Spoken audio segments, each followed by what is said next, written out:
Welcome to Meron. We are in the beautiful mountains of the Galilee in Israel, and we are at one of the most important kever tzaddikim, graves of the righteous.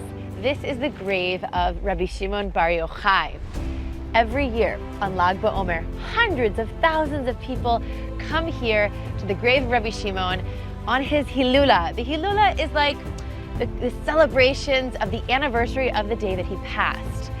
Now, Rabbi Shimon represents light, fire of Torah. And on Lag Baomer, this whole compound, the whole mountain, in fact, the whole country is filled with bonfires. Why fire?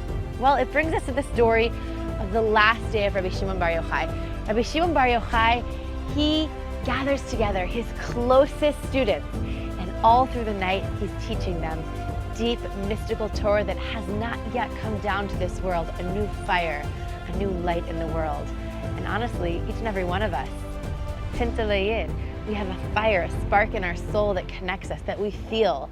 And we come here to Rabbi Shimon to ignite that flame. Rabbi Shimon Bar Yochai is one of the greatest leaders of our nation. And he also represents the fire of emet, truth, even when that truth isn't necessarily widely accepted around him. Now, we're here talking about gratitude, connecting to that deep place of humility. What does this have to do with this story? Well, in order to figure that out, we actually have to hop over to a different mountain in this country.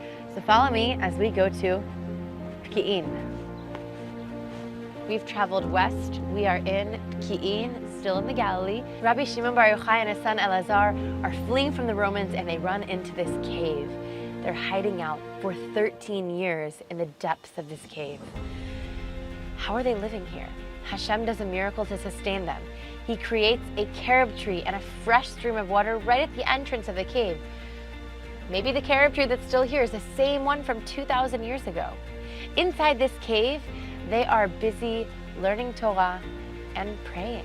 Now, what do they do with their clothing? They don't want their clothing to become ruined, so what do? They take off their clothes, they put it aside, and they totally bury themselves in dirt and study Torah in order to stay modest, of course.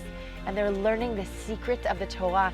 It is said that even in this cave, Rabbi Shimon Bar Yochai writes the Zohar, the holiest book of Kabbalah that we have today. 13 years later, Elijah the prophet comes to the cave and he says, "The Roman emperor is dead, your decree has been annulled, you're free to leave." And Rabbi Shimon leaves the cave.